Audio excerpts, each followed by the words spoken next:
है। Yes sir. Good.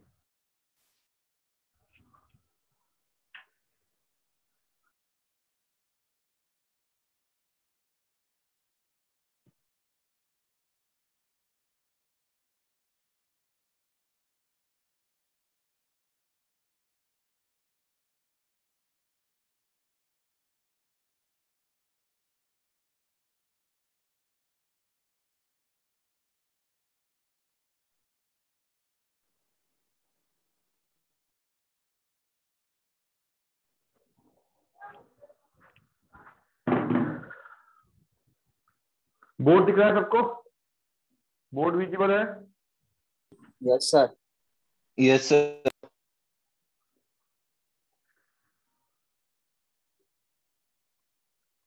क्या पढ़ाया था मैं लास्ट क्लास? एनपीए। कुछ पढ़ाया था? हाँ सर। क्या ईएमआई पढ़ाया ये था? सब के ऊपर। ईएमआई। ईएमआई पढ़ाया था? अरे क्या पढ़ाया था? NPA sir. NPA NPA. Standard of set. NPA पढ़ाया था, ओके। तो एनपीए कब होता है? 2 महीने के 7 दिनों के बाद ना? एनपीए कितने दिनों के बाद होता है? 90 डेज डेज। के बाद। 90 डेज। 90 डेज के बाद एनपीए होता है। Okay, good. सरफेसी का फुल फॉर्म क्या है? सरफेसी?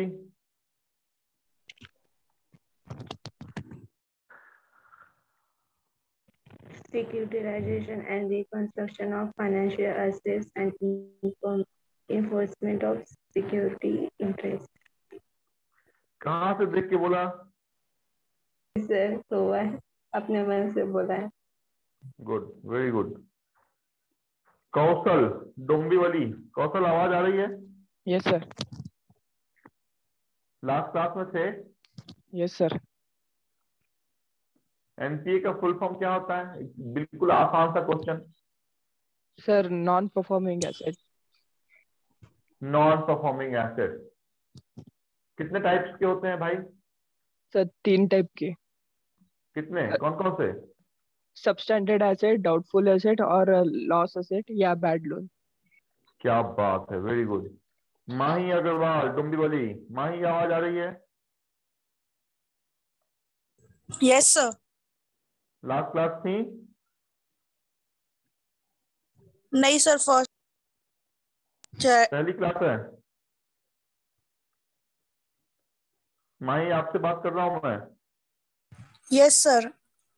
क्या एम है, क्या बनना है? सर मतलब बोल। माइक को ऑन रखो, माइक को ऑफ मत करो। हाँ बोलो, क्या बनना है? सर मैं आरबीआई का ग्रेड भी दे रही हूँ सर। आरबीआई ग्रेड बी का सिलेबस पहले बताइए, क्या है सिलेबस? अगर आरबीआई क्वालिफाई करना है ग्रेड बी तो क्या है सिलेबस आरबीआई ग्रेड बी का? कितने, वो सर छोड़ो, सिर्फ इतना मुझे बताओ कि आरबीआई ग्रेड बी में जनरल अवेयरनेस, ये जो बैंकिंग टर्मिनोलॉजी, कितने मार्क्स से पूछे जाते हैं? मतलब बोल सर नहीं नहीं, मुझे सिर्फ बैंकिंग का सिलेबस बताओ। बैंकिंग की ये जो क्लास है आपकी, जनरल अवेयरनेस बैंकिंग टर्मिनोलॉजी की, ये क्वेश्चन आरबीआई ग्रेड बी में कितने मार्क्स से पूछे जाते हैं, मालूम है? नहीं सर। हाँ नहीं मालूम है, गाइस बोलेगा सर नहीं मालूम है ना? उसमें छुपने छुपाने की बात नहीं। 80 मार्क्स सबसे बड़ी जो सिलेबस है जनरल अवेयरनेस की, अगर किसी एग्जामिनेशन में है तो वो है आरबीआई ग्रेड बी। 80 मार्क्स के क्वेश्चन आपसे पूछा जाता है फाइनेंशियल अवेयरनेस की, ठीक है? हाँ अमन थाने, आवाज आ रही है अमन? मिस्टर अमन कुमार, आवाज आ रही है? Yes sir. लास्ट क्लास थे? उसके पहले क्लास थे? हाँ सर। ये सरसाई क्या होता है भाई? What is cerci?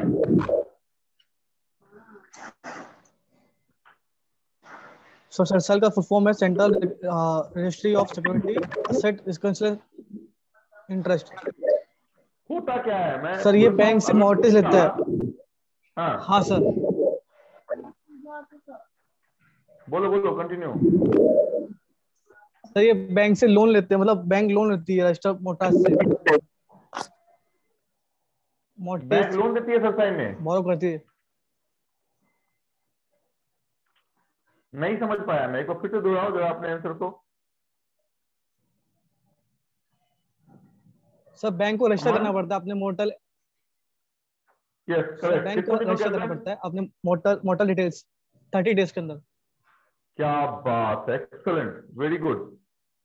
Okay, thank you Mansi. Sir. Mansi Dombivli. Mansi आवाज आ रही है?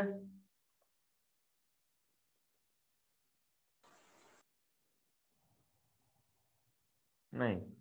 मिनाल, पल्लवी थाने। कि मेरे से अगर छुप के बैठने की कोशिश करोगे या फिर अगर अपनी माइक ही ऑन नहीं करना चाहोगे तो मेरा थोड़ा ही कुछ जाने वाला है, मेरा कुछ नहीं जाने वाला है। मेरा तो जो काम है, मेरा जो कर्तव्य है वो तो मैं करूंगा ही। लेकिन अगर आपको बोलना नहीं है, अगर आपको आंसर नहीं देना है कि सर कोई क्वेश्चन पूछेंगे तो उसका आंसर क्या होगा मुझे पता नहीं है, तो फिर बाकी क्लास में मेरा नाम आएगा। तो ऐसे अगर कंसेप्ट अपने पास रखते हैं तो फिर समझ जाइए कि आपके जो प्रोग्रेस है उसमें बाधा है। वो ऐसा नहीं रखने का, हेजिटेट नहीं होने का, अगर नहीं भी आता तो भी मेरे से इंटरेक्शन करने का, है ना। एक क्वेश्चन अगर एक से पूछता हूँ तो इसका मतलब है कि वो क्वेश्चन इक्वली 35 जितने भी अभी तक जुड़े हुए हैं उनके लिए एप्लीकेबल है। आपसे इंटरेक्शन कर रहा हूं तो आपको बोलने का मौका दे रहा हूं कि आइए मेरे साथ बात कीजिए। जब तक आप बोलिएगा नहीं, पूछिएगा नहीं, समझिएगा नहीं, तब तक आगे बढ़िएगा नहीं। तो ऐसे छुप के बैठने से, माइक को ऑफ रखने से कुछ होने वाला नहीं है, आपका नुकसान है, मेरा कुछ जाने वाला नहीं है। प्राची यादव थाने। प्राची आवाज आ रही है?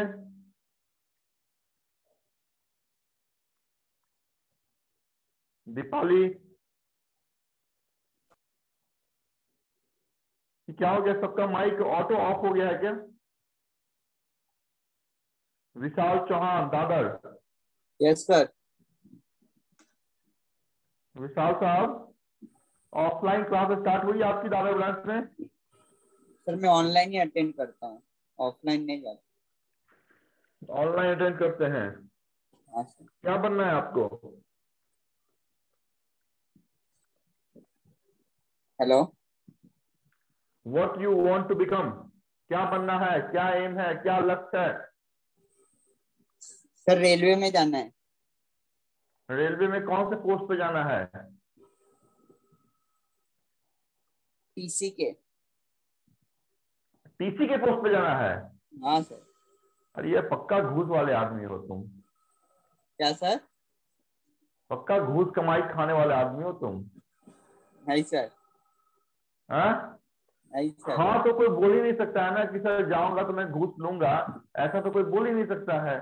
लेकिन टीसी पे जाने का एम, अरे एएसएम बोलते, टीए बोलते तो समझ में आता है हमको। डायरेक्ट टीसी में चलो कोई बात नहीं, कभी अगर मैं मिल जाऊं रास्ते में बिना टिकट के तो मुझे जाने देना, रोकना मत, ठीक है? हाँ सर। ओके चलिए क्लास की शुरुआत करते हैं। हमने लिखा है एक नाम, वो नाम है लोन। बैंक में दो चीजें होती हैं, बैंक का डिपॉजिट और बैंक का एडवांसेस। तो एडवांसेस को ही हम दूसरे भाषा में कहते हैं लोन। लोन जो है जितना आपके एग्जामिनेशन में आने वाला है सिर्फ उतनी ही बात समझे, बाकी क्या है दायरा वो सब छोड़ दें, वो सब बात की बात है। लोन में जाने की दो टाइप के लोन होते हैं। एक को हम कहते हैं वैसा लोन जो लोन अगर रिपेमेंट में बोरोवर खराब भी हो गया, एनपीए भी हो गए, फिर भी हम अपने प्रिंसिपल की वसूली कर सकते हैं, जिसमें बैंक का कोई लॉस नहीं है। कहने का मतलब ये कि हमने अगर किसी बोरोवर को कुछ पैसे दिए हैं तो हमने उनकी कुछ संपत्ति अपने पास रख ली है, ताकि अगर बोरोवर रिपेमेंट करने में फेल होता है तो हम उसकी उस संपत्ति को बेच सकते हैं और अपने प्रिंसिपल प्लस इंटरेस्ट का वसूली कर सकते हैं। This types of loan called secured loan. Secured का मतलब है कि हमारे पास कुछ कोलेटरल्स है, चाहे हमने आपको होम लोन दिया तो आपका घर हमारे पास जप्ती है, हमने आपको गाड़ी दिया तो वो जो कार है वो हमारे पास हाइपोथिकेटेड है, हमने आपको गोल्ड लोन करके 1 लाख रुपए दिया तो आपका 1.5 लाख रुपए का सोना हमारे पास है। तो अगर आप कार लोन के कस्टमर है, कार का रिपेमेंट नहीं करते तो आपकी गाड़ी को हम बेच सकते हैं। होम लोन का रिपेमेंट नहीं करते हैं तो हम मॉर्गेज के अंदर, हम आपके सरफेसी एक्ट के अंदर उस घर को बेच सकते हैं। गोल्ड लोन में अगर रिपेमेंट आप नहीं करते हैं तो हम आपके गोल्ड को भी क्या कर सकते हैं, ऑक्शन सेल कर सकते हैं। तो वैसा लोन जिस लोन का कोलेटरल बैंक अपने पास रखती है उस लोन को हम कहते हैं सिक्योर्ड लोन। मतलब सिक्योर्ड लोन में बैंक को कोई खतरा नहीं है। दूसरा वैसा लोन जिस लोन में हमने अगर किसी कस्टमर को दे दिया और उस कस्टमर ने पैसे नहीं भरे तो हमारे पास उसकी कोई भी संपत्ति क्या है तो जब्ती नहीं है, हम उसके कोई संपत्ति को हमने रखा ही नहीं है अपने पास और उसके अगेंस्ट हमने कस्टमर को क्या कर दिया तो लोन दे दिया। वैसे लोन को जो नाम हम देते हैं वो नाम है अनसिक्योर्ड लोन। तो यहाँ पे 2 बातें आई कि सिक्योर्ड लोन क्या होता है, अनसिक्योर्ड लोन क्या होता है। सीधी सी बात, सिक्योर्ड लोन वो लोन होता है जिसमें हमारे कोई कोलेटरल हमारे पास होती है, चाहे वो मॉर्गेज के फॉर्म में हो, चाहे वो हाइपोथिकेशन के फॉर्म में हो, चाहे वो प्लेज के फॉर्म में हो। किसी को ये समझ में नहीं आ रहा है कि मॉर्गेज क्या है, हाइपोथिकेशन क्या है और प्लेज क्या है, तो संभवतः आज उनकी पहली क्लास होगी। जहां तक मुझे लगता है कि हाइपोथिकेशन, मॉर्गेज, प्लेज, लीन, असाइनमेंट ये ऐसी वर्ड है जो लगभग हर एक क्लास में मैं रिपीट करता हूं। किसको ये वर्ड नहीं समझ में आया बोलो मेरे को, किनको समझ में नहीं आया? सर मुझे। पहली क्लास है माही? हाँ सर पहली क्लास है ये। दूसरा कौन है जिसको समझ में नहीं आया? पूजा सर। सर पहली मुझे। क्लास है? पहली हाँ क्लास सर। को छोड़ के दूसरी क्लास में कोई है उनको नहीं समझ में आया तो बोले से पूछो। पहली क्लास को छोड़ के, वो तो स्वाभाविक सी बात है आपको नहीं समझ में आया। जिनकी आज दूसरी, तीसरी, चौथी क्लास है उनको भी नहीं समझ में आया तो मेरे को नाम बताओ। ठीक है, संभवतः नहीं भी समझ में आ रहा होगा ना तो भी अब बोलेंगे नहीं कि सर दूसरी क्लास में हूँ, चौथे क्लास में हूँ, लेकिन समझ में नहीं आ रहा है। ठीक है, तो यहाँ पे हमारा दायरा बाद में बात करूंगा फिर से हाइपोथिकेशन, मॉर्गेज, लीन, असाइनमेंट वगैरह क्या है यहाँ पे जानने की, सिक्योर्ड और अनसिक्योर्ड। अभी आप पूछेंगे सर सिक्योर्ड लोन कौन कौन से होते हैं, तो हमारा जो होम लोन है वो सिक्योर्ड है, हमारा जो कार लोन है वो सिक्योर्ड है, हमारा जो गोल्ड लोन है वो सिक्योर्ड है। लेकिन अनसिक्योर्ड लोन क्या होते हैं, जो कस्टमर से बिना किसी संपत्ति को अपने पास रखे बिना बैंक लोन दे देती है। तो एजुकेशन लोन है ना, तो एजुकेशन लोन क्या है, तो अनसिक्योर्ड लोन है। हमने किसी कस्टमर को उनके इंजीनियरिंग करने के लिए क्या किया, तो 8 लाख रुपया सैंक्शन कर दिया। वो पढ़ते पढ़ते क्या हो गया, तो पागल हो गया, वो पढ़ते पढ़ते उसको नौकरी नहीं मिली, तो हम उसकी वसूली नहीं कर पाएंगे, हम उसकी वसूली नहीं कर सकते हैं क्योंकि हमने कोई भी कोलेटरल, कोई भी जब्ती हमने अपने पास नहीं रखा था। तो ऐसे लोन को जो नाम हम देते हैं वो नाम होता है अनसिक्योर्ड लोन। उसमें पहला एग्जांपल है आपका एजुकेशन लोन, दूसरा है एग्री लोन। एग्री लोन भी हम अगर देते हैं उसमें भी कोई भी सिक्योरिटी हमारे पास नहीं होती है। कहने के लिए ठीक है, स्टैंडिंग क्रॉप हमारी सिक्योरिटी है, लेकिन अगर क्रॉप ही बाढ़ में या फिर किसी जो नेचुरल क्लैमिटी उसके कारण अगर फसल बर्बाद हो गया तो उस कंडीशन में भी हम किसान क्रेडिट कार्ड का पैसा वापस नहीं ले पाते हैं। तो ऐसे जो लोन है उनको हम बोलते हैं अनसिक्योर्ड लोन। आपसे बोला जाएगा, आपसे स्टेटमेंट रहेगा, where there is no collateral security provided in the loan, such loans known as, option रहेगा पहला रिवर्स मॉर्गेज लोन, दूसरा टीजर लोन, तीसरा अनसिक्योर्ड लोन, चौथा आपका सॉफ्ट लोन, पांचवा हार्ड लोन। ऐसे मल्टीपल एग्जांपल आपके पास हो सकते हैं। तो जहां पे कोलेटरल बैंक के पास नहीं होगी उसको हम अनसिक्योर्ड बोलेंगे, जहां पर कोलेटरल बैंक के पास होगी उसको हम सिक्योर्ड बोलेंगे। स्वाभाविक सी बात है, जहां पे सिक्योरिटी बैंक के पास होती है उसका रेट ऑफ इंटरेस्ट कम होता है, जहां पे सिक्योरिटी बैंक के पास नहीं होती है उसका रेट ऑफ इंटरेस्ट ज्यादा होता है।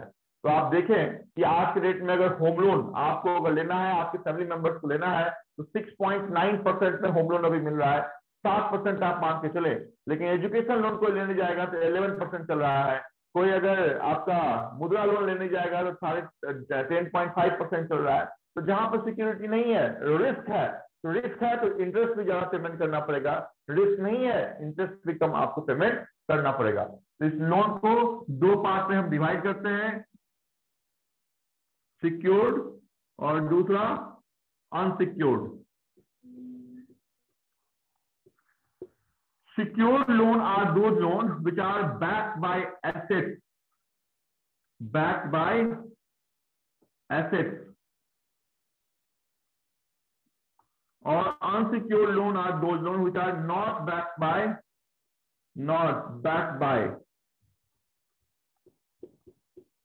समझ में आ रहा है कि नहीं? आप लोगों से पूछ रहा हूं, किसी दूसरे आदमी से बात नहीं कर रहा हूं मैं। Yes, sir. Yes, sir. Yes. बोलो ना, बोलते क्यों नहीं हो? Example, home loan, car loan, gold loan,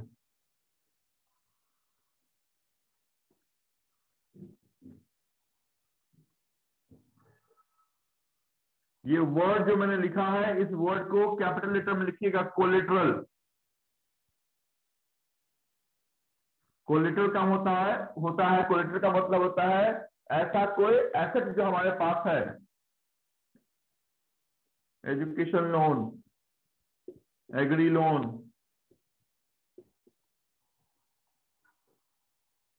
लिख लीजिए। Loans are two types. Loans are of two types. One is called secured loan. Second is called unsecured loan. Secured loans are those loans which are backed by assets called collateral. Unsecured loans are those loans which are not backed by any assets. Example of secured loan: home loan, car loan, gold loan. Example of unsecured loan: education loan, agri loan, personal loan. आप personal loan भी लेने जाइएगा, देखिएगा 10% से कम का नीचे आपको मिलेगा नहीं, क्योंकि वहां भी क्या है, हम पर्सनल लोन तो देते हैं आपके सैलरी के बिहाफ पे, लेकिन आपने कंपनी छोड़ दिया, घर पे बैठ गए, तो फिर रिस्क वहां भी इन्वॉल्व है। इस कारण से इनका जो ROI है वो ज्यादा होता है, इनका जो रेट ऑफ इंटरेस्ट है वो क्या होता है, कम होता है। ये लिखे। सर कोलैटरल मतलब क्या है? कोलेटरल मतलब कोई ऐसी एसेट जो हमारे पास हो।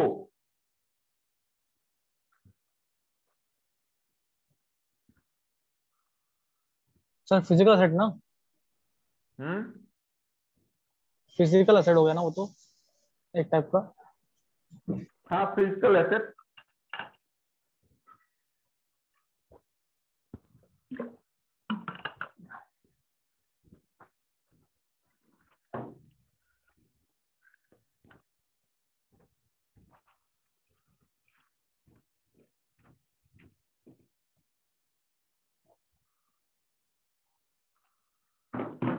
चलो आगे।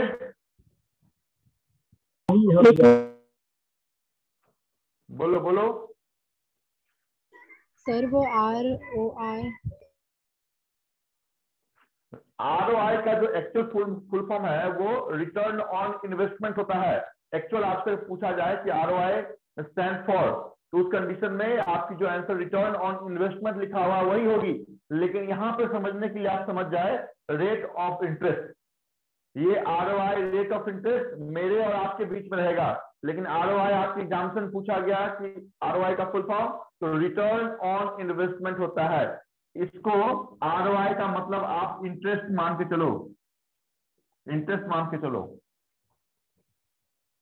कहीं बाजू में लिख भी लो ROI full form return on investment, क्योंकि फुल फॉर्म बहुत इंपॉर्टेंट है आपके एग्जामिनेशन के लिए। 4 से 5 फुल फॉर्म पूछे जाते हैं, सरफेसी का हो, KYC का हो, EMI का हो, ATM का हो, ROI का हो, NAV का हो, है ना, सरसाई का हो, बहुत सारे मल्टीपल फुल फॉर्म है। हटाओ क्या इसको?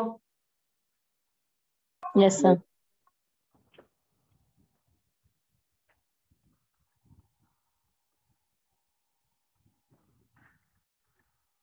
किसी के घर में कोई लोन चल रहा है, किसी के घर में पापा ने, मम्मा ने, भाई ने, बहन ने कोई सा लोन लिया, या सब के सब अकबर के खानदान से है, किसी को पैसे की जरूरत ही नहीं है? किसी घर में लोन चल रहा है? लिया है। लिया है। कौन सा लोन चल रहा है? Home loan. होम लोन कहाँ से चल रहा है, कौन से बैंक से? SBI। कितना इंटरेस्ट है? सर वो स्टाफ में है ना पापा, तो कम इंटरेस्ट है थोड़ा। पापा स्टाफ में है? हाँ, कौन सी branch? Main branch bullion branch है ना, फोर्थ। फोर्थ वाली ब्रांच में है? हाँ बुलियन ब्रांच में है पापा। क्या है, किस पोस्ट में है? सर गार्ड है। Okay, good good. चलो देखो, यहाँ पे बैंक जो आपको लोन देती है तो आपसे इंटरेस्ट लेती है। ये जो इंटरेस्ट है,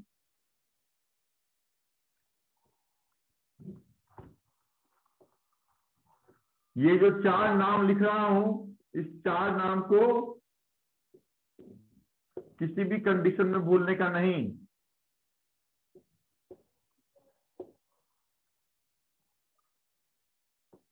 देखिए, इस 4 में से 3 तो आपके फुल फॉर्म हो गए हैं, चाहे वो फुल फॉर्म के रूप में आएगा या कंसेप्ट के रूप में आएगा कि EBLR में B stand for what, MCLR में C stand for what, BPLR में आपका L स्टैंड फॉर व्हाट। तो एक तो फुल फॉर्म के नजरिए से भी ये टॉपिक इंपॉर्टेंट हो गया। दूसरा आपसे पूछा जाएगा कि present loan interest is based on which of the following rate, EBLR, MCLR, BPLR और बेस रेट। तो वहां पे आपको ये जानना पड़ेगा कि हमारा जो अभी लोन मिलता है वो कौन से रेट ऑफ इंटरेस्ट पे होता है ना। हम जो कस्टमर को लोन देंगे वो कौन से रेट ऑफ इंटरेस्ट पे होगा। तो ये 4 बहुत इंपॉर्टेंट है। कम से कम इस 4 में से आपकी कलर के एग्जाम से बहुत बार क्वेश्चन पूछा हुआ, बहुत बार क्वेश्चन पूछा हुआ है। SBI कलर की बात करें या IBPS कलर की बात करें, प्रोबेशनरी ऑफिसर सिर्फ एक ही बार अभी तक ये क्वेश्चन पूछा हुआ है, वो भी लास्ट प्रोबेशनरी ऑफिसर IBPS के एग्जामिनेशन में। होता क्या है, ये 2003 का वो सदी था जिस समय हमारे पास बैंक खुद ही डिसाइड करती थी कि हमें कौन से कस्टमर को कौन से रेट ऑफ इंटरेस्ट पे लोन देना है।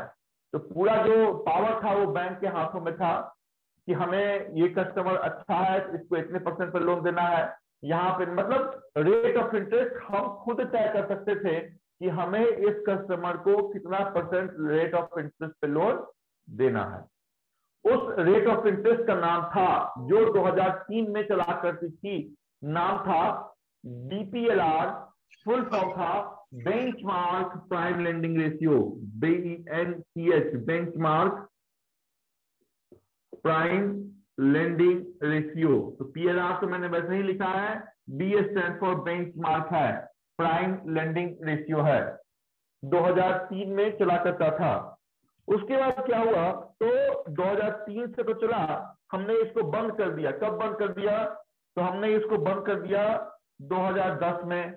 तो ये 2010 में BPLR बंद हो गया और उसकी जगह एक नए रेट की शुरुआत हुई, जिस रेट का हमने नाम दिया बेस रेट। देखिए 2003 से लेके 2010 तक जो रेट चलता रहा उसका नाम था BPLR, फुल फॉर्म था बेंचमार्क प्राइम लेंडिंग रेशियो। यहाँ पे बैंक खुद डिसाइड करती थी, अच्छे कस्टमर है तो 11% में हम लेंगे, थोड़ा सा देखा ठीक ठाक नहीं है 10% हम लेंगे, थोड़ा सा एसोसिएशन बहुत अच्छा है, फ्रेंड है तो 9.5 कर दिया, है ना। तो वो था BPLR। 2010 में ये बात सामने आई तो उसमें ये कहा गया कि नहीं, ऐसा नहीं होगा। दोस्त हो, स्टाफ हो, फैमिली मेंबर्स हो, अनरिलेटेड पर्सन हो, XYZ हो, कोई भी हो, हम एक निश्चित एक जो बेंचमार्क है उससे नीचे हम किसी भी कस्टमर को लोन नहीं देंगे। तो हमने क्या कर दिया, एक बेस तैयार कर दिया, उस बेस के नीचे कोई भी कस्टमर होगा हम उसको लोन नहीं दे सकते हैं। तो उस बेस के ऊपर ही हम लोन देंगे और उस बेस की जो शुरुआत थी वो 2010 में हुई। मतलब यहाँ पे एक मिनिमम रेट ऑफ लेंडिंग तय किया गया कि इस मिनिमम रेट ऑफ लेंडिंग के नीचे किसी भी बॉरोअर को कोई भी लोन का कोई भी इंटरेस्ट दिया नहीं जाएगा, और उसका नाम दिया हमने बेस रेट। बेस रेट की शुरुआत जुलाई में हुई थी, जुलाई के 1 तारीख को हुई थी और वो सदी था 2010 का। 2003 में जो रेट चला करता था उसका नाम था पीएलआर। पीएलआर के आगे बी लिखा हुआ था, तो फुल फॉर्म हो गया benchmark prime lending ratio. Base rate की बात आप समझ गए कि बेस रेट में एक मिनिमम रेट ऑफ लेंडिंग तय किया गया, जिसके नीचे किसी भी बॉरोअर को कोई भी लोन, कोई भी किसी भी इंटरेस्ट पे नहीं दिया जाएगा। 2010 के बाद थोड़ा सा रिवॉल्यूशन आया और हमने फिर से आपके बेस रेट को भी बंद कर दिया आपके फाइनेंशियल ईयर की पहली तारीख को, और वो सही था 2016। नाम दिया MCLR। देखिए यहाँ पे जो LR है ये सब में कॉमन है, तो LR का मतलब ही होता है क्या? LR का मतलब क्या होगा? अभी हम कस्टमर को लोन दे रहे हैं ना, मतलब हम लेंड कर रहे हैं, तो लेंडिंग और रेट। तो LR यहाँ भी लेंडिंग, यहाँ भी LR लेंडिंग, यहाँ भी LR लेंडिंग। ये BP है तो बेंचमार्क प्राइम हो गया। ये बेस रेट है जो अपने आप में फुल फॉर्म है। MC का मतलब हो गया marginal cost, marginal cost lending rate. क्या था ये मार्जिनल कॉस्ट? तो जिस कॉस्ट पे बैंक अपने फंड इकट्ठा कर रही है, क्योंकि बैंक जिस कॉस्ट पे फंड इकट्ठा करती है उसी फंड को तो लोन के रूप में वो कस्टमर को देती है। फिर से कि किसी से डिपॉजिट लेना, अपने पास रखना और फिर उस डिपॉजिट को दूसरे आदमी को दे देना जिसको उसकी जरूरत हो, जिसका नाम दिया हमने लोन। तो जिस कॉस्ट पे बैंक फंड इकट्ठा करती है उसका नाम दिया मार्जिनल, है ना, मार्जिनल कॉस्ट लेंडिंग रेट। इसमें यह कहा गया कि कॉस्ट ऑफ फंड की बात यहां पे आ गई। ये आप छोड़ दें कि क्या है कॉस्ट ऑफ फंड, क्या है वगैरह वगैरह, सब छोड़ दें। अभी आप जाने कि 1/4/2016 से जिस नए लेंडिंग रेट की शुरुआत बेस रेट को खत्म करके की गई उसका नाम था मार्जिनल कॉस्ट लेंडिंग रेट। क्या होता है ये जीवन में कभी भी आपसे नहीं पूछा जाएगा जब तक आप बैंक के अंदर ना पहुंच जाए। अभी आपको सिर्फ इतना जानना है कि आपका EBLR का ओल्ड वर्जन क्या है, पूछा जाएगा। EBLR का ओल्ड वर्जन तो MCLR पूछा जाएगा। बेस रेट का न्यू वर्जन तो MCLR। MCLR का full form marginal cost lending rate. कब इंट्रोड्यूस हुआ MCLR? 1 अप्रैल 2016। तो ऐसे क्वेश्चन आपसे पूछा क्या है MCLR, ये क्वेश्चन आपसे तभी पूछे जाएंगे जब आप बैंक के एम्प्लॉय हो जाएंगे, स्केल 1 से स्केल 2 का प्रमोशन देंगे, 2 से 3 का प्रमोशन देंगे, तो उस कंडीशन में आपसे पूछा जाएगा कि MCLR होता क्या है। अभी आप छोड़ दें। अभी देखिए MCLR को भी हमने बंद कर दिया और एक नए रेट की हमने शुरुआत कर दी। उस रेट का हमने नाम दिया EBLR, और यही रेट आज के डेट में आपके हर एक बैंकों में एप्लीकेबल है। जब हमने मार्जिनल कॉस्ट लेंडिंग रेट को एप्लीकेबल किया 2016 में, आवाज आ रही है? Yes sir. Yes sir. जब हमने marginal cost lending rate MCLR को 1 अप्रैल 2016 में एप्लीकेबल किया उस समय तो सब सही था, लेकिन बाद में जो बैंकर्स बैंक है, रिजर्व बैंक ऑफ इंडिया, उसको ये मालूम चला कि जब भी हम अपने रेपो रेट को कम करते हैं, जब भी हम अपने रेपो रेट को बढ़ाते हैं, तो एंड यूजर जो जिसने लोन ले रखा है उस पे ये इफेक्ट होने में 6 महीना, 8 महीना या संभवतः कभी कभी किसी कोई बैंक तो देती भी नहीं उनको ये एडवांटेज। तो ये RBI को लगा कि नहीं, ये कहीं ना कहीं तो ठीक नहीं है। अभी यहाँ पे एक नया टर्म आ गया, वो है रेपो रेट। मुझे पता नहीं है कि रेपो रेट क्या होता है, आप में से कोई बताओ रेपो रेट क्या होता है? रेपो रेट क्या होता है? RBI लेंड करती मनी। RBI कमर्शियल बैंक को जिस इंटरेस्ट पे देती है वो। फिर से बताओ। The interest that is charged by RBI charge commercial bank के लिए देती है ना इंटरेस्ट, वो परसेंटेज पे रेपो रेट देता है।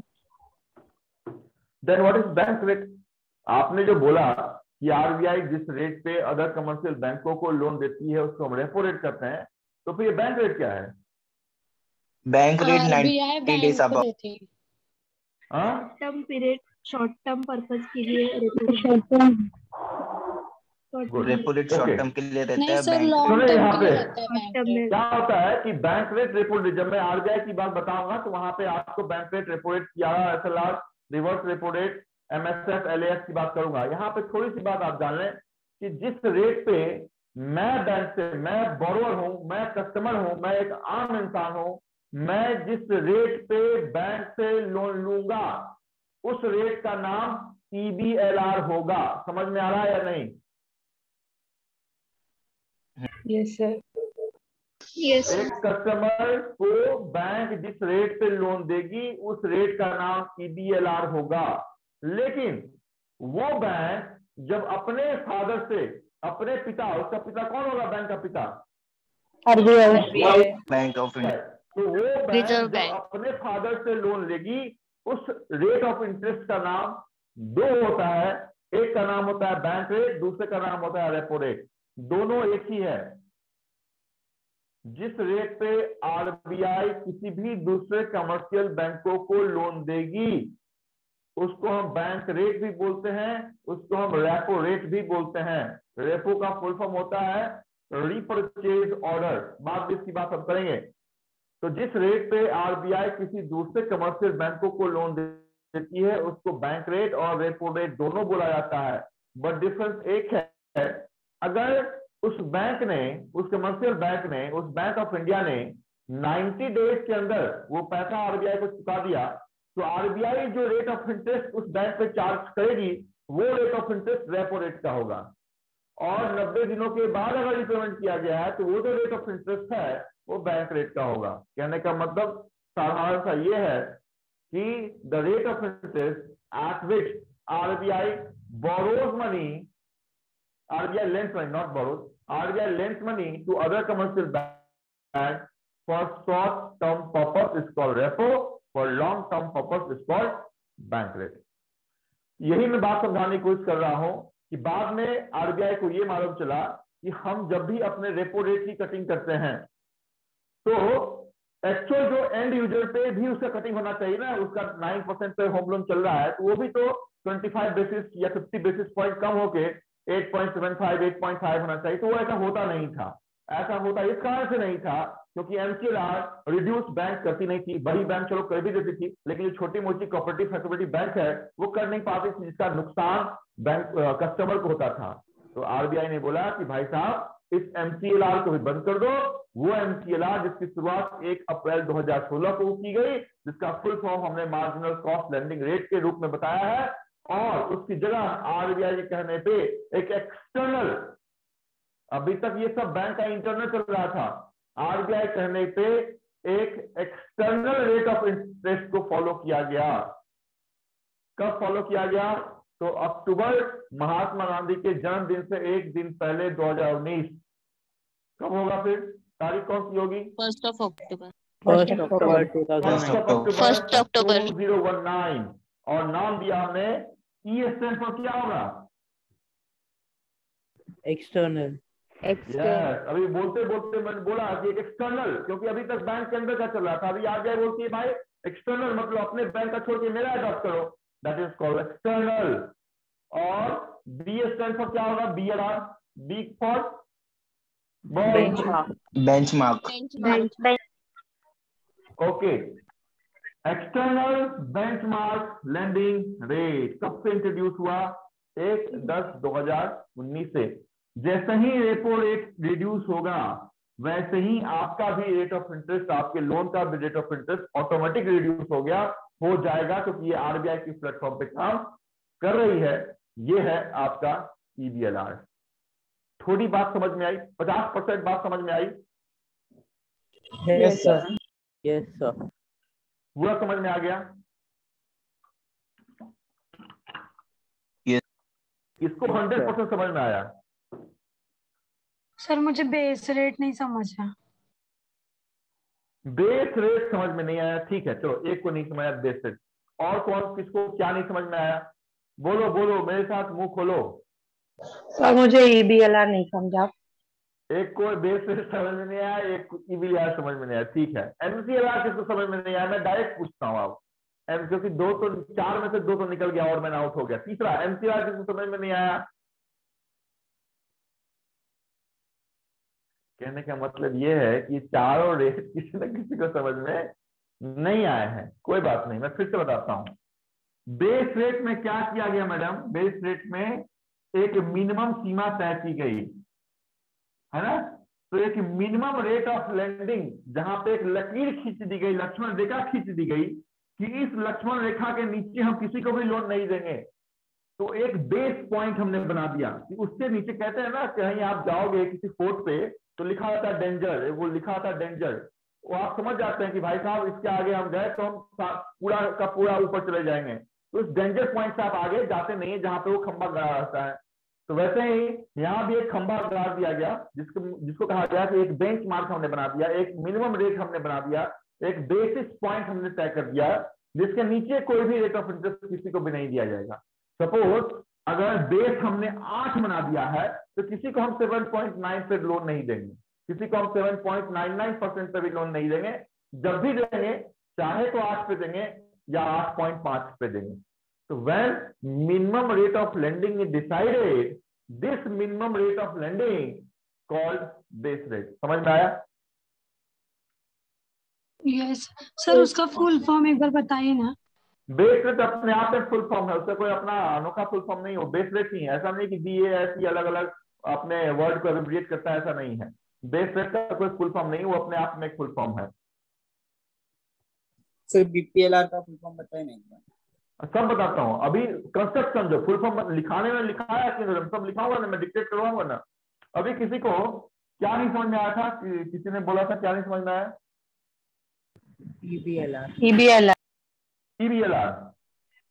EBLR is link to RBI repo rate. सीधी सी बात एक वर्ड में समझिए, EBLR is link to RBI repo rate. जैसे ही रेपो रेट वहां पर इंक्रीज होगा आपके रेट ऑफ इंटरेस्ट बढ़ जाएंगे, वहां पर रेट ऑफ इंटरेस्ट वहां पर रेपो डिक्रीज होगा आपके रेट ऑफ इंटरेस्ट घट जाएंगे। तो ये EBLR है। वो E क्या है? तो एक्सटर्नल है, क्योंकि बैंक अब अपना कोई पावर नहीं लगा सकती थी, अभी सबका सब एक्सटर्नल है। एक्सटर्नल का मतलब दूसरा आदमी काम कर रहा है। दूसरा आदमी कौन है? तो फादर काम कर रहे हैं, RBI काम कर रहे हैं। इस तरह से external, B for benchmark lending rate. यहाँ पे रेपो रेट कम भी होता था, ज्यादा भी होते थे, तो एंड यूजर तक पहुंचते पहुंचते 1 साल लग जाता था, है ना। तो ये MCLR था, MCLR को बंद करके EBLR को लगाया गया। इतनी बात है। लिखें पहली बात, लिखें पहली बात, फर्स्ट लिखें BPLR, फटाफट लिखो BPLR।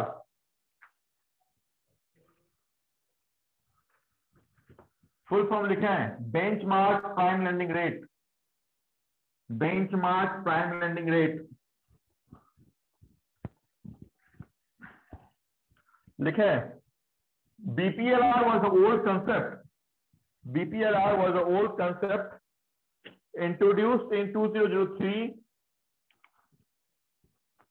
BPLR/PLR, कहीं कहीं आपको सिर्फ PLR लिखा मिलेगा तो घबराएंगे नहीं, है ना। Was old concept introduced in 2003 where bank having right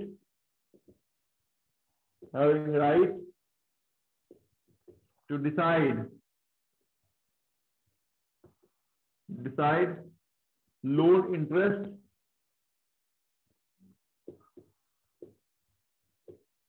having right to decide loan interest of different borrowers.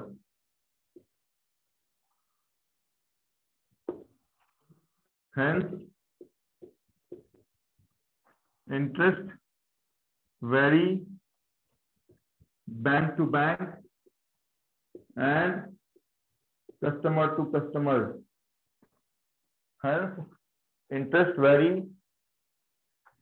from bank to bank and customer to customer. अलग अलग बैंक के अलग अलग होते थे, अलग अलग कस्टमर के अलग अलग होते थे, तो ट्रांसपेरेंसी नहीं थी। कोई आप ही घर में किसी को बोलते कि होम लोन कितना मिला तो वो बोलता 7.5, दूसरे किसी को पूछते किसी दूसरे स्टेट में तो वो बोलता 8। तो एक जगह काम कर रहे हैं तो दो इंटरेस्ट कैसे होगा? वो था आपका बेस रेट। 2003 पुराना कंसेप्ट, उसका नाम चाहे तो PLR भी चॉइस में हो सकता है, PLR भी होगा तो भी वही है, और या BPLR भी होगा तो भी वही है। PLR पूछे तो सिर्फ prime lending rate will be the answer. हटाओ इसको, हटाओ क्या? हाँ सर। नहीं सर, 1 मिनट सर, 1 मिनट। कहाँ तक लिखा है वो बताइए, जिनका छूट गया पूछो कहाँ तक लिखा है। borrow hence Hence vary from bank to bank. Hence vary from bank to bank and borrower to borrower or customer to customer.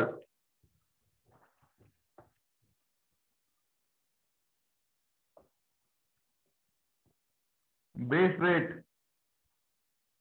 कब आया? 2010 10. इस 2010 में एक बैंक का मर्जर हुआ था। अगर इसका आंसर मुझे कोई बताएगा तो मेरा दिल जरा खुश हो जाएगा। 2010 में दो बैंक आपस में आके मिल गई थी, उस दो बैंक का नाम क्या है?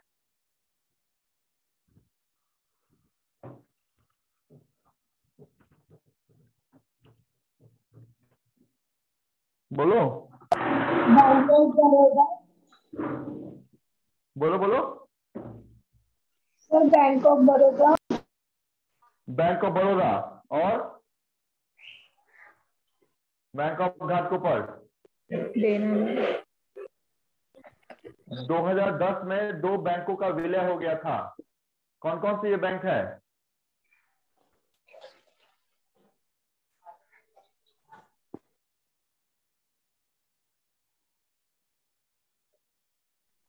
Bank of Rajasthan. Bank of Rajasthan with ICICI। Bank of Rajasthan and ICICI bank. ये सब बहुत तेज है, ये सब गूगल कर लेता है फटाक से। हैं? और कुछ?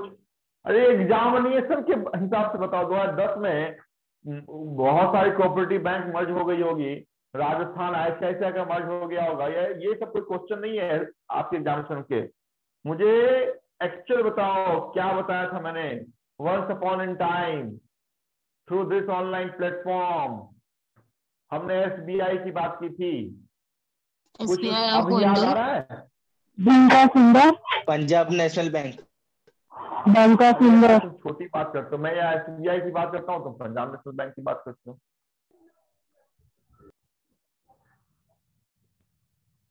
सर महिला SBI बैंक। के साथ कुछ हुआ था? सर कुछ कोई मर्जर हुए महिला थे?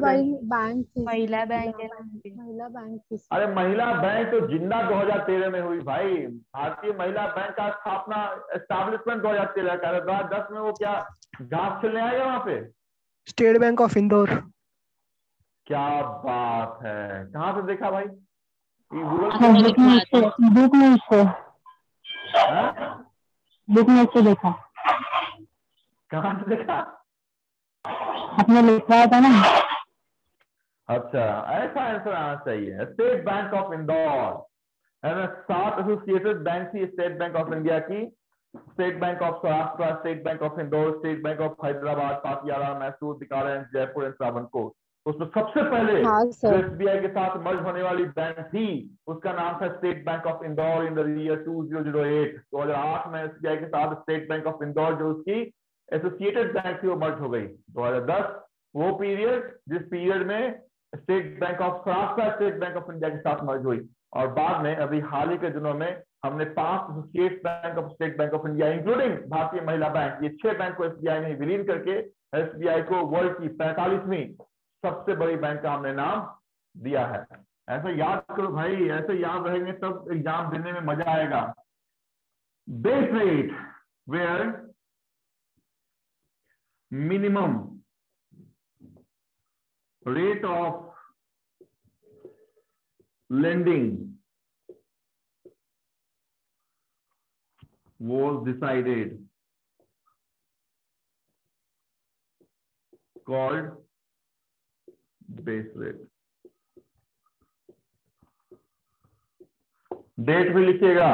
डेट अगर नहीं भी याद हो, ईयर कम से कम याद होना चाहिए कि PLR 2003, बेस रेट 2010, लेकिन MCLR और EBL का डेट भी याद होना चाहिए क्योंकि वो नई बात है।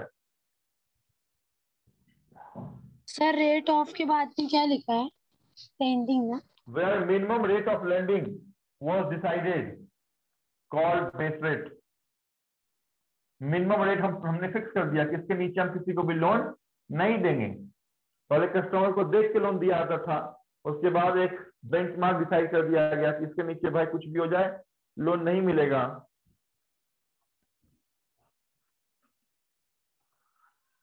चलो आगे।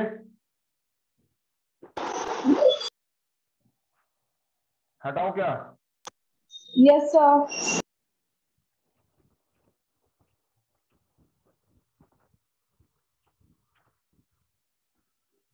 अभी तीसरा नाम क्या है? क्या नाम लिखूं? मार्जिनल कॉस्ट MCLR MCLR कब इंट्रोड्यूस हुआ? 2016 फर्स्ट देखिए अप्रैल 2016। देखिए First- SBI PO और RBI ग्रेड बी के एग्जामिनेशन में ही आपसे डेट पूछ जाएंगे।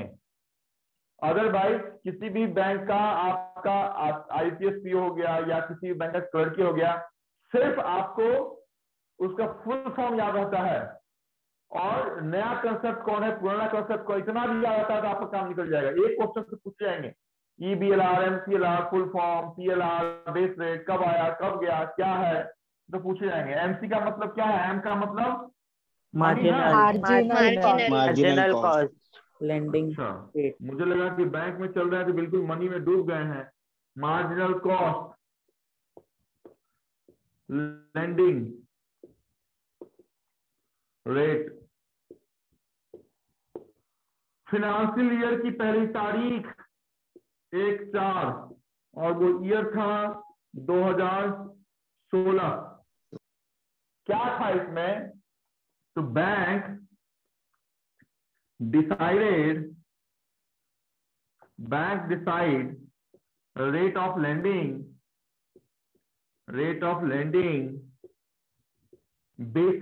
on the basis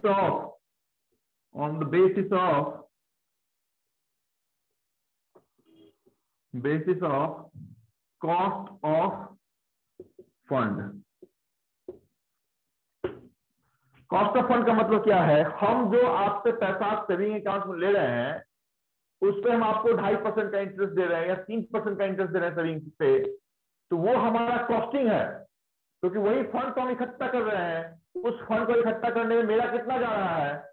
as a bank अगर मैं बात करूं तो मैं जो फंड इकट्ठा कर रहा हूं कस्टमर से, उसके एवज में मैं उनको 3% रेट ऑफ इंटरेस्ट पे कर रहा हूं, वो मेरा कॉस्ट ऑफ फंड हो गया कि भाई साहब मैं 3% पे अगर ले रहा हूं तो मैं आपको 6% पे दूंगा। तो जो कॉस्ट ऑफ फंड की बात आई वो MCLR में आई कि बैंक जो डिसाइड करेगा अपना रेट ऑफ इंटरेस्ट वो कॉस्ट ऑफ फंड के आधार पर डिसाइड करेगा। कॉस्ट ऑफ फंड का मतलब यही है कि सेविंग अकाउंट पे जो हम पैसा कस्टमर से ले रहे हैं वही पैसा तो हम आगे बोरोअर को दे रहे हैं, लोन के रूप में हम बांट रहे हैं, तो वो हो गया कॉस्ट ऑफ फंड। तो यहाँ पे कॉस्ट ऑफ फंड की बात आई, तो लिख लीजिए bank decide rate of interest on the basis of their cost of fund.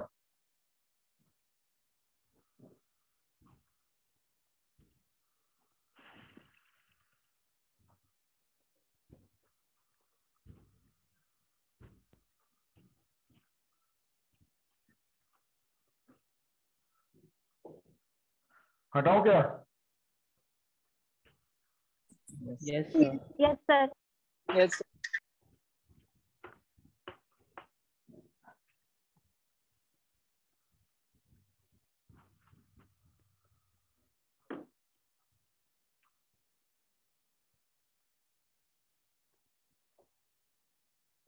2 अक्टूबर को कौन सा दिन मनाया जाता है? Mahatma Gandhi Gandhi Jayanti. Non violence day. कि महात्मा गांधी जयंती तब तक आपके मुंह से अच्छा लगता जब तक हम 5वीं क्लास में थे। अगर हम कंपटीशन की बात कर रहे हैं और कोई पूछता है कि 2 अक्टूबर को क्या मनाया जाता है तो भूल से भी अपने मुंह से महात्मा गांधी का नाम मत निकालिएगा। महात्मा गांधी के जो सत्य अहिंसा वाली वचन थी उस अहिंसा पे आइएगा। और 2 October 2 October is celebrated as non violence day, not for Mahatma Gandhi birthday. ठीक है? Yes sir. 8 मार्च क्यों मनाया जाता है? 8 मार्च women's day. Women's day. Very good. 10 दिसंबर क्यों मनाया जाता है? Human right day. क्या बात है, एक्सीलेंट। क्या नाम है तुम्हारा? निकिता। किधर से देखा? बुक से। अरे बुक से देख के बताया क्या? हाँ सर। अरे मुझे लगा कि आपको एक्चुअली में याद है। चलो ठीक है, फिर भी आपने महात्मा गांधी की तरह सत्य बोला है, इसके लिए बहुत बहुत शुभेच्छा। 23 दिसंबर क्यों मनाया था? 23 दिसंबर farmer day. Farmers day. 11th of sir ये जुलाई 20 population population day. Population day. कोई उधर से बोल रहा है कि सर 25, कोई उधर से बोल रहा है कि सर 25 दिसंबर को भी हम फार्मर्स डे मनाते हैं। मैडम यही बोल रही है क्या? नहीं सर, 23 को मनाते हैं या 21 को, मुझे कंफ्यूजन है। फार्मर डे 21 नहीं है मैडम, 23 है। 25 को हम क्रिसमस डे मनाते हैं, जो आपके एग्जामिनेशन में कभी नहीं पूछा जाता है। हम 23 को फार्मर्स डे मनाते हैं, ठीक है। तो एक तो डेज और डेट पे आपसे क्वेश्चन पूछे जाते हैं एक्सेप्ट योर बर्थडे। समय समय पे 4-5 हमेशा मैं आपको डेट याद कराता रहूंगा, है ना। आज जैसे 4 डेट याद कराया कि 8 मार्च वुमेन्स डे है, 11 जुलाई पॉपुलेशन डे है, 23 दिसंबर आपकी फार्मर्स डे है ना, या फिर 2 अक्टूबर आपकी नॉन वायलेंस डे है। आने वाले क्लास में 4 डेट फिर से याद कराऊंगा, तो धीरे धीरे बूंद बूंद से घड़ा भर जाएगा, पूरी साल की कैलेंडर आपको इंपॉर्टेंट डेट याद हो जाएगी। E stand for elephant. External benchmark.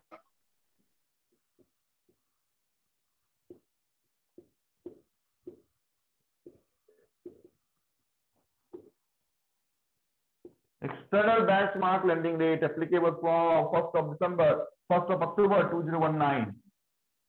EBLR is directly linked to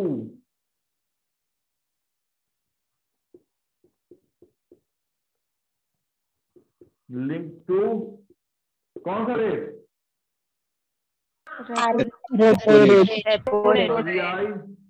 repo rate. Hence, whenever repo increases, EBLR increase, and vice versa. EBLR, external benchmark lending rate, EBLR is directly linked to RBI repo rate. Hence, whenever repo increases, EBLR increases, and vice versa. जैसे decrease होगा तो यहाँ decrease होगा, increase होगा तो automatically increase होगा। Instant benefit consumer को मिलेगा, आपको मिलेगा।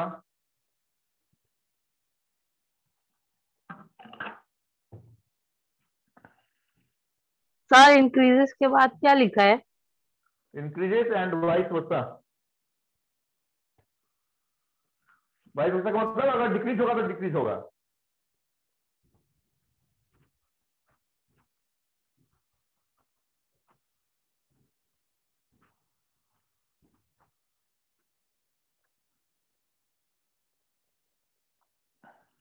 हटो क्या?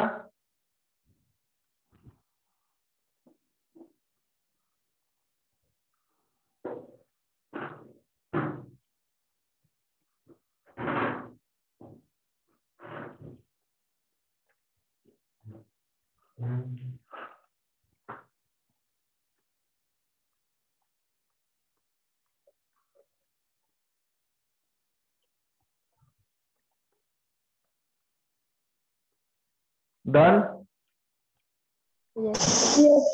यस।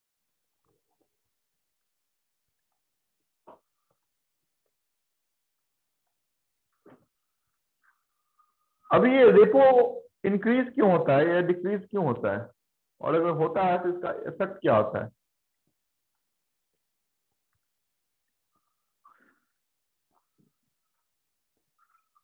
पूछता हूं मैं, एक मिनट रुक जाओ।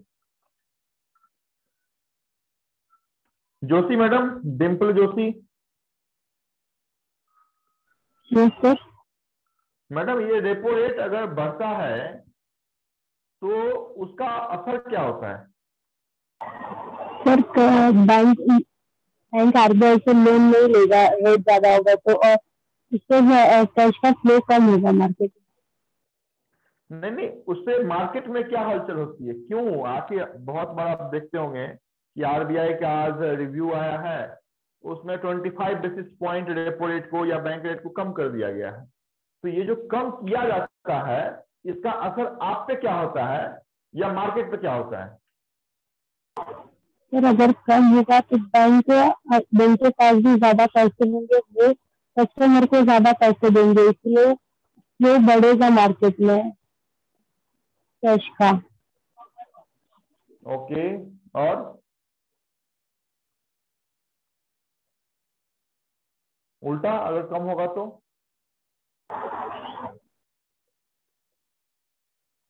कम होगा तो ही बढ़ेगा, और ज्यादा होगा तो नहीं बढ़ेगा। देखिए, गवर्नमेंट का ये अप्रोच है, वो अप्रोच ये है कि सबके पास पैसे होने चाहिए। तो सबके पास पैसे होने का मतलब ये है कि ऐसा नहीं कि सबके पास ज्यादा पैसे होने चाहिए। अगर ज्यादा पैसे हो गया तो सबके सब घर में ही बैठेंगे, फिर इकोनॉमी चलेगी नहीं। इस कारण से लिक्विडिटी का गैप जरूर होना चाहिए। लिक्विडिटी का गैप जब तक नहीं होगा तब तक लोग कमाना चाहेंगे नहीं, लोग काम करना चाहेंगे नहीं। ये लिक्विडिटी को मार्केट में लाने का एक साधन है बैंक कि अगर बैंक अगर लोन देगी नहीं, आप बताएं कि आपके घर में कोई गाड़ी अगर खरीदा हो या किसी ने घर खरीदा हो, तो ऐसा कितने, अगर 1000 की बात करता हूं तो 1000 में से मुझे लगता है 2% आदमी भी ऐसे नहीं है मार्केट में जो खुद का पैसा इतना रहता है कि वो गाड़ी या घर खरीद सकते हैं। तो अगर बैंक लोन नहीं देगी तो जो कस्टमर है वो बैंक के पास अप्रोच ही नहीं करेगा अगर लोन बैंक देगी नहीं। और जब लोन मिलेगा नहीं तो वो जो ऑटोमोबाइल कंपनी और कार बनाएगी नहीं, वहां पर 1000 मजदूर काम कर रहे हैं, वो ऐसे ही बैठेंगे, शोरूम चलेगा नहीं, उसके एम्प्लॉय काम करेंगे नहीं। मतलब कहने का मतलब इकोनॉमी को चलाने के लिए पैसे की जरूरत है, और पैसा मार्केट में लाने के लिए बैंक एक बीच का क्या है, तो साधन है। क्लियर? अभी बात समझ में आ रही है कि नहीं? Yes sir. ये पूरा हौसला ही बर्बाद कर देते हैं। मैं पूछता हूँ, सब लोग सोए रहते हैं, मस्त लगा लिया, वो सुबह सुबह उठते हैं ना, वो लगाते हैं अपन टीवी में ओम जय जगदीश हरे या फिर कुछ भी गायत्री मंत्र हम लगा लेते हैं। तो सबने जूम पे ऑन कर दिया, बाबा जी बोल रहे हैं, बस सुन रहे हैं, हो जाएगी क्लास खत्म, रख देंगे। अरे इंटरेक्शन करो मेरे से। मैंने पूछा यस बोलो, ऑन करो माइक। माइक ऑन करने में क्या हाथ ही लगता है ना? ऐसा तो नहीं है कि आपको कहीं ऊपर 10 सीढ़ी चढ़ना है, 10 सीढ़ी नीचे उतरना है। पूछते ही नहीं है मेरे से। मैं इतना खुला अवसर देता हूँ, पूछो क्या दिक्कत है, बात करो। फिर भी इतनी बार बताने के बाद भी अगर ऐसी बातें हमें कोई फैकल्टी 2010-8 में जब हम पढ़ा करते थे बताया होता तो संभवतः आज में हिमालय पहाड़ पे हुआ करता। छोड़ो, कोई बात नहीं। अरे तो बैंक बीच का एक क्या है, तो मीडिएटर है। बैंक के माध्यम से पैसा मार्केट में आता है और उसका डाइवर्जन अलग अलग सेगमेंट में होता है ना। कार लोन दे रहा है बैंक, मुद्रा लोन दे रहा है तो दुकान चालू हो रहा है ना, उसके गुड सप्लाई हो रहे हैं। बैंक किसान क्रेडिट कार्ड दे रहा है तो लोग फसल लगाते हैं। बैंक होम लोन दे रहा है तो लोग घर परचेज करते हैं। रियल एस्टेट चलता है तो उसमें काम करने वाले तमाम हजारों लाखों मजदूर काम करते हैं। सीमेंट इंडस्ट्री है, आयरन इंडस्ट्री है, पेंट है, क्या है, मतलब कहने का मतलब पैसे का रोटेशन बैंक के थ्रू ही होता है। इस कारण से ही बोला जाता है कि इकोनॉमी का जो बैकबोन है वो आपकी क्या है, तो बैंक का ये सिस्टम है और उसकी ये लेंडिंग है, और उस लेंडिंग के आधारित आपका रेपो रेट है। जब भी रेपो बढ़ेगा इसका मतलब आपका रेट ऑफ इंटरेस्ट भी बढ़ेगा, और जैसे ही रेपो घटेगा तो आपका भी लोन का रेट ऑफ इंटरेस्ट रिड्यूस हो जाएगा। अभी तक हमने अभी 2 बातें बताई हैं, सिक्योर्ड लोन, अनसिक्योर्ड लोन, और ये 4 रेट ऑफ लेंडिंग के बारे में। इसमें किसी को कोई दिक्कत? सर ये चारों को क्या बोलते हैं? फिर से पूछो। मतलब ये जो चारों आपने रेट बताया ना, BPLR, तो इसका मतलब इसको क्या बोलते हैं, किसके अंडर है ये? इसका टॉपिक का नाम लिख लीजिए, bank lending rate. Okay sir. Bank lending rate, bank की अपनी जो लेंडिंग रेट है वो क्या कौन सी है? तो अभी EBLR है, पहले कौन सी थी? तो MCLR थी, उससे पहले कौन सी थी? तो बेस रेट थी, और सबसे पहले कौन सी थी? तो PLR थी या BPLR थी, है ना। तो टॉपिक का नाम लिखिए bank lending rate. Okay, yes. Yes.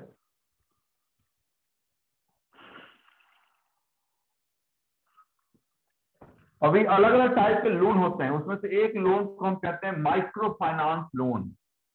Types of loan लिख लो, अभी जो टॉपिक है वो टॉपिक लिख लो, types of loan. Hello sir. बोलो। हाँ सर, ये पूछना था कि ये जो repo rate, cash reserve rate, इनका इफेक्ट इन्फ्लेशन पे भी पड़ता है ना, महंगाई पे? पहले तो आप ये बताओ कि इन्फ्लेशन होता क्या है? महंगाई सर। महंगाई का मतलब क्या होता है? जहाँ पे हर कोई चीज का प्राइसेस बढ़ते हैं, डिमांड कम हो जाता है। हर कोई चीज का? इन्फ्लेशन में हर एक प्रोडक्ट या हर एक गुड्स एंड सर्विसेज का प्राइस बढ़ जाता है, ऐसा आपको लगता है?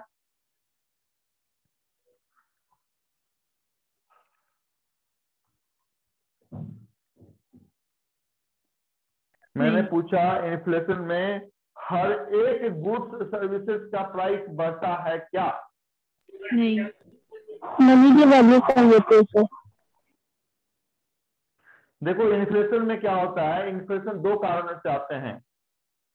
इन्फ्लेशन का पहले हिंदी बता देता हूं कि इन्फ्लेशन को हम हिंदी में कहते हैं मुद्रास्फीति।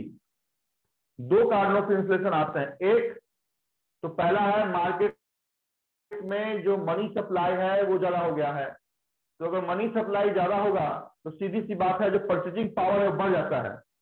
आज मेरी सैलरी अगर 1 लाख रुपए है तो मुझे पता है कि 1 लाख रुपए में मैं क्या परचेज कर सकता हूं, लेकिन आज ही मेरी सैलरी या मेरे को इनकम जहां पे 1 लाख रुपए मंथली आ रहा है उसकी जगह 3 लाख रुपए मंथली आने लगे, तो वो जो मैं सब्जी लेने जाता हूँ बोलता है कि 50 रुपए आपको मैं फ्लावर गोभी दे रहा हूँ, तो मैं भी उसको क्या बोलता हूँ, 1 लाख रुपए मिलता है, मुझे पता है कि मुझे 1 लाख रुपए में सारा एडजस्टमेंट करना है, तो मैं उसको बोलता हूँ कि नहीं भाई 45 रुपया में दे, 40 रुपया में दे।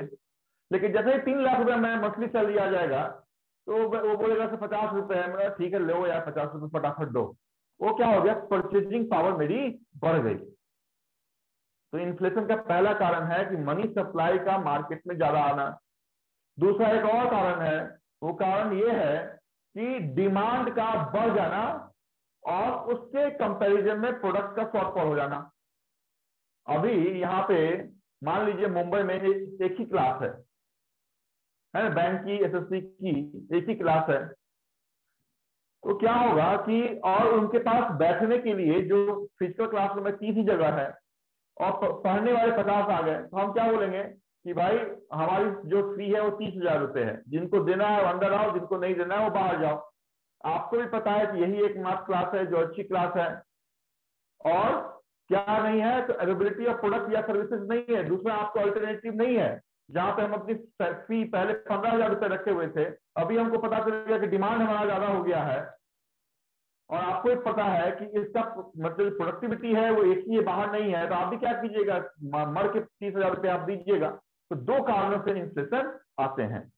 तो अगर पैसे के ज्यादा होने का इन्फ्लेशन आए हैं तो आरबीआई मार्केट से पैसे को निकालने का काम कर लेती है। गवर्नमेंट ऑफ इंडिया आरबीआई पैसे को निकालने का काम करती है, और पैसे को निकालने के लिए हर एक रेट बढ़ जाते हैं। बैंक रेट भी बढ़ जाएगा, सीआरआर भी बढ़ जाएगा, एसएलआर भी बढ़ जाएगा। तो जैसे ही ये रेट बढ़ेगा, आप जहां एक साल में 20,000 रुपए ईएमआई पे करते थे उसकी जगह ये 21,000 रुपए आपको ईएमआई पे करना पड़ेगा। तो एज ए कस्टमर आप अगर 1,000 रुपए ज्यादा पे कर रहे हैं तो समझ जाए कि करोड़ों कस्टमर हैं।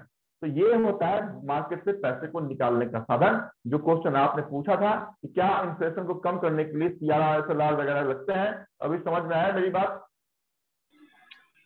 हाँ सर। गुड। बताऊंगा इन्फ्लेशन क्या होता है, रिसेशन क्या होते हैं, स्टैगफ्लेशन क्या होते हैं, डबल डिफ्लेशन क्या होते हैं। अभी टॉपिक का नाम क्या लिखा? Types of loan. एक ऐसी लोन, एक ऐसा कंसेप्ट जिसकी शुरुआत आपके भारत के ज्योग्राफिकल सीमा से बाहर हुई और उस ऐसे देश में हुई जो देश आपके जूट के उत्पादन में, जूट के प्रोडक्शन में वर्ल्ड में नंबर 1 पायदान पर बना हुआ है, क्या मैं उस कंट्री का नाम जान सकता हूं? चाइना। जूट का उत्पादन सबसे ज्यादा, जूट ब्रह्मपुत्र नदी मतलब वहां की गंगा है। भूटान। भारत का वो एक घिरा हुआ छोटा देश है, महिला वहां की राष्ट्रपति है, प्रधानमंत्री है। ब्राजील। इंडोनेशिया। बांग्लादेश। बंगाल। बंगाल। बंगाल। बंगाल देश है क्या भाई? बांग्लादेश। ये बंगाल देश कब से हो गया? ममता बनर्जी जी कब से मुख्य राष्ट्रपति हो गई? हैं? उस देश का नाम है बांग्लादेश। मेरा कहने का मतलब ये कतई नहीं है कि आप ये जानते हैं, मेरा कहने का मतलब सिर्फ एक था, मैंने वर्ड बताया कि जूट के प्रोडक्शन में वर्ल्ड में नंबर 1 पायदान पे बना हुआ है। पॉइंट आउट कि जूट के प्रोडक्शन में सबसे ज्यादा कहां पे जूट प्रोडक्शन होता है।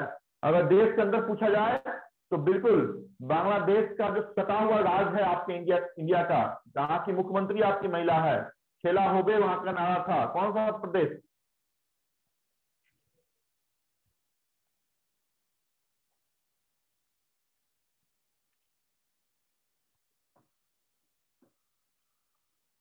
आवाज आ रही है? हाँ सर। जूट के उत्पादन में वर्ल्ड में नंबर 1 पायदान पे जो देश की बात है तो बांग्लादेश। लेकिन अगर भारत के अंदर आपसे पूछा जाता है कॉफी कहाँ पर सबसे ज्यादा होता है तो कर्नाटका, रबर कहाँ होता है तो केरला, है ना, वैसे ही चाय कहाँ होती है तो आसाम। वैसे ही आपसे पूछा जाता है कि अगर जूट कहाँ होता है तो आपका आंसर होगा वेस्ट बंगाल। क्लियर? कहने सर का एक बार मतलब फिर ये से है बोलिए ना, ये कि लास्ट वाला। जूट सबसे ज्यादा वेस्ट बंगाल में होता है। सर बिल्कुल जूट सर है क्या? जूट मतलब हाँ। हाँ सर, जूट है क्या? जूट है क्या? अरे बाप रे, ये तो जो बेस है वही, वो बोरा बनाते हैं ना, बोरा। बोरा अरे मतलब साग हाँ साग गोला गोला। गुनी। क्या? हाँ हाँ, यहाँ पे क्या क्या बोला? गुन्नी क्या बोला है? साग गुनी गुनी सर, गुन्नी बोलते हैं ना, गुनी गुनी। जौ की गुनी। गोनी अरे गोनी वो जो गोनी। बोरा, चीनी का बोरा देखा होगा तुमने दुकान में जाकर, ब्राउन कलर जैसा। अरे आपने एफसीआई का गोदाम कभी देखा? गूगल कर लेंगे ना सर, पता चल जाएगा। ब्राउन कलर का पिस्ट्री के जैसा होता है ना, गोली। हाँ हाँ हाँ हाँ हाँ, करेक्ट करेक्ट। गोनी गोनी। तो हाँ गुन्नी जो भी है, मतलब समझ गया ना? नहीं समझ में आया तो एफसीआई में जाने का, बोलने का, मुझे को गुन्नी बोरा जो भी जूट से बना हुआ है वो दिखाओ, है ना। भारत में सबसे ज्यादा जूट वेस्ट बंगाल में होता है। अभी हम आ रहे हैं टाइप्स ऑफ लोन के पहले लोन पे, जिसका नाम है माइक्रो फाइनेंस लोन। इस माइक्रो फाइनेंस वर्ड की शुरुआत जिस देश से हुई, उस देश से भी ज्यादा वो व्यक्ति है जिस व्यक्ति को नोबेल प्राइज हमने दिया था, और उस व्यक्ति का नाम, जिस व्यक्ति ने माइक्रो फाइनेंस वर्ड की शुरुआत की, नाम था मोहम्मद यूनिस। तो मोहम्मद यूनिस ने सबसे पहले माइक्रो फाइनेंस वर्ड की शुरुआत की। इस वर्ड के अंदर हम छोटे बोरोवर को 50,000 रुपए तक का लोन देते हैं। नाम में लिखा हुआ माइक्रो फाइनेंस, मतलब माइक्रो मतलब छोटा, फाइनेंस माइक्रो फाइनेंस लोन। वही अभी बढ़ के क्या हो गया? तो एमएसएमई हो गया, micro small and medium enterprises. यहां पर हम लिखते हैं micro finance loan. Concept started from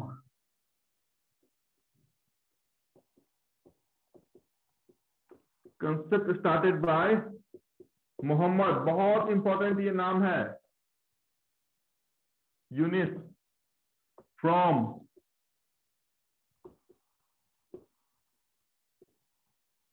Bangladesh.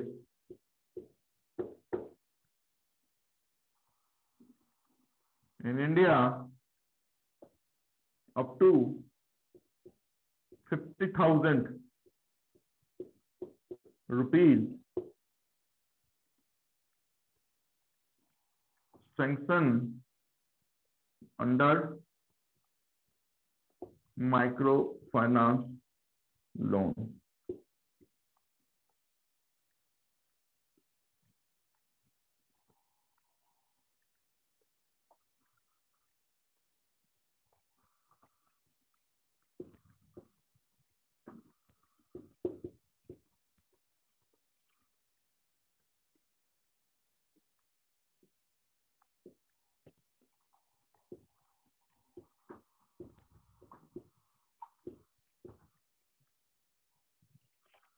Microfinance loan started by Mohammed Yunus for Bangladesh in India after 50,000 rupees sanctioned under this microfinance loan. SISU is the product for such loans under Mudra, MUDRA.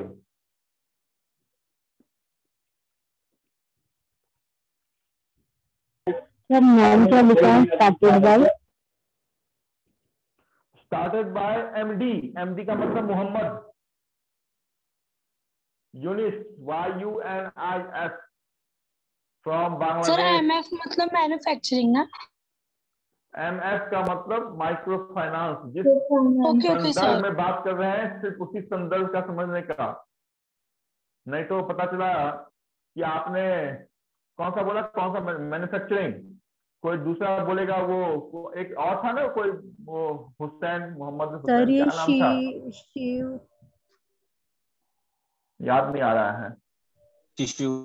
Sir ये शीश SHV In India, up to 50,000 rupees sanctioned under MF loan category.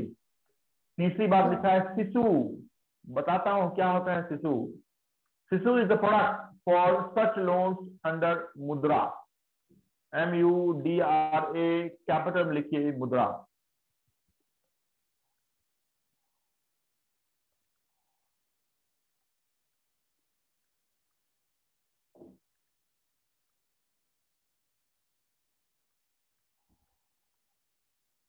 लिख लिया? Yes sir. Yes sir.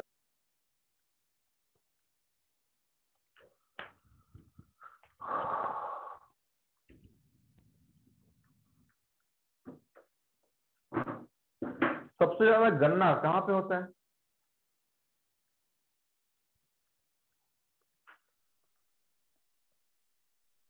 Punjab, Haryana, UP में sir. अरे भाई साहब, गन्ना सीधी सी बात है वहीं पर ज्यादा होगी जहां पे पानी ज्यादा होता है। पंजाब हरियाणा में पानी होता है क्या? Punjab Haryana is basically known for rabi crop, that is wheat. Maharashtra. अभी पूरे के पूरे जितने भी प्रदेश हैं भारत में, 32 प्रदेश है, कितने हैं स्टेट भारत में? सर कोलकाता, भारत में हाउ मेनी स्टेट? प्रदेश 28। अच्छा चलो, ये तो कम से कम मालूम है 28। मुझे लगा था 29 तो कहीं आंसर नहीं आ जाए। Yes 28 state. धीरे धीरे 50 स्टूडेंट अभी शामिल है, 50 में फिर से 28 स्टेट के नाम आ जाएंगे। Highest productive state in terms of sugarcane is Uttar Pradesh and second पे आपका महाराष्ट्र है। सबसे ज्यादा पॉपुलेशन कहाँ की? इंडिया। बिहार। उत्तर प्रदेश, यूपी।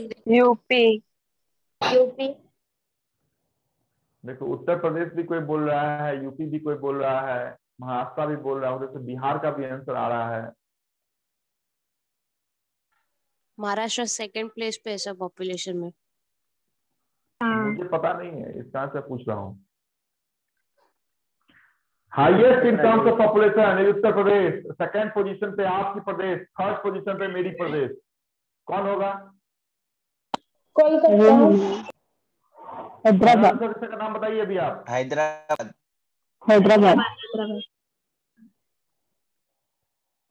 अरे भाई मैंने बोला कि पहले पोजीशन पे उत्तर प्रदेश, तो पहला उत्तर प्रदेश हो गया। दूसरे पोजीशन पे आपकी प्रदेश तो महाराष्ट्र हो गया। तीसरी पोजीशन पे मेरी प्रदेश, तो मैं बिहार से हूँ तो बिहार हो गया। हाँ पटना ना। हाँ ओके। लॉजिक को समझो।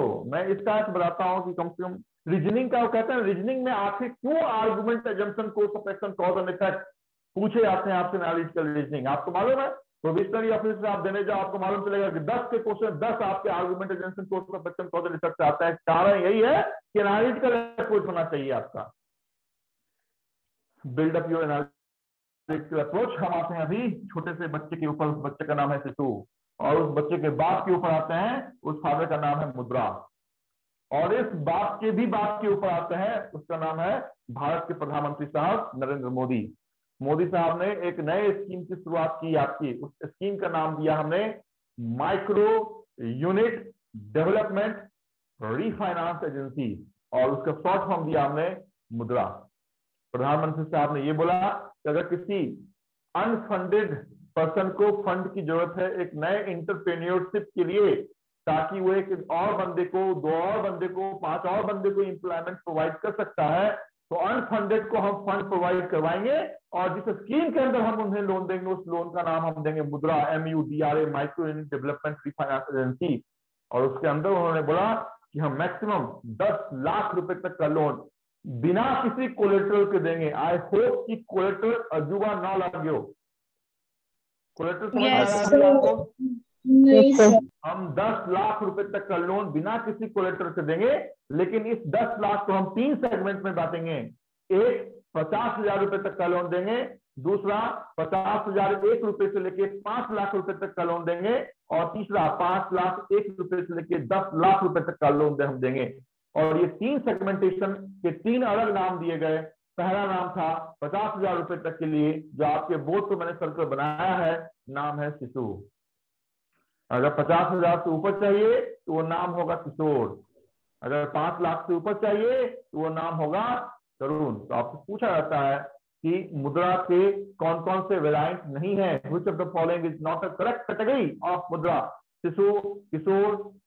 फिर आपसे पूछा जाएगा, एक और नाम दे दिया जाएगा तरुण, तो वहां पे आपको Shishu, Kishor and Tarun are the 3 category of Mudra which is up to 10 lakh rupees without any security, without any collateral. तो यहाँ पे माइक्रो फाइनेंस का लोन 50,000 रुपए तक का जो प्रोडक्ट कोड है वो शिशु का है, और जो लोन दिए जाएंगे वो मुद्रा सेगमेंटेशन के अंदर दिए जाएंगे।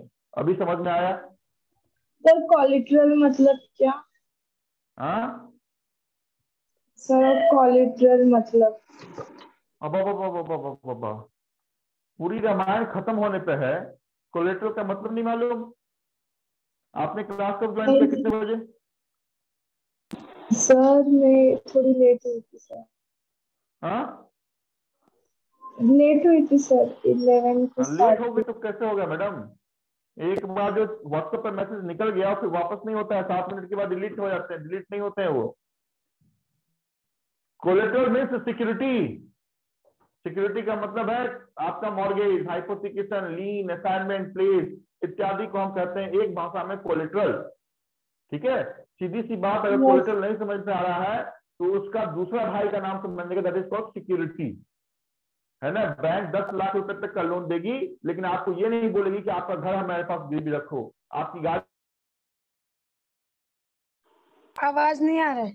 वॉइस गई सर, वॉइस गया। गिरवी रखो, that is called without loan देंगे, दैट इज क्या था आवाज अभी आया? कोलेटरल समझ में आया ना? हाँ सर समझा। ओके गुड, यहीं तक की बात हम रखेंगे आज की क्लास के लिए। नेक्स्ट टाइम आपकी इसी टाइप्स ऑफ लोन को हम कंटिन्यू करेंगे कि ब्रिज लोन क्या होते हैं, आपके मुद्रा लोन क्या होते हैं, आपके कंज्यूमर ड्यूरेबल लोन क्या है, आपके व्हाइट गुड्स लोन क्या है ना। जितने भी लोन के टाइप आपने नहीं देखा है लेकिन आप एग्जाम से संभवतः पूछा जा सकता है, तो उसकी बात हम नेक्स्ट क्लास में आपके टाइप्स ऑफ लोन को कंटिन्यू करने में करेंगे। अभी आपके पास अगर कोई क्वेश्चन है तो मेरे से पूछ लीजिए सभा समाप्ति की घोषणा से पहले। सर मुद्रा का एक बार फुल फॉर्म बोल दीजिए। मुद्रा की तो बात हम नेक्स्ट क्लास में करेंगे ना। फिर भी दिल को शांति रखने के लिए, शांति प्रदान करने के लिए, please pen down the full form of Mudra. M stand for micro, U stand for unit, UNIT, micro unit development. Micro unit का डेवलपमेंट करना है, MUD R stands for refinance, and A stands for agency. Micro Unit Development Refinance Agency is मुद्रा। और किसी के पास? Sir, what does A stand for? Agency. Agency. कौन सा? आवाज नहीं मुद्रा है आपकी। में A stands for पूछा था। A फॉर एजेंसी, है ना? ओके, यहीं तक की बात रखते हैं, नेक्स्ट क्लास में मिलते हैं, इससे आगे की बात करते हैं। Good day. Thank you sir. Okay sir. Thank you, sir.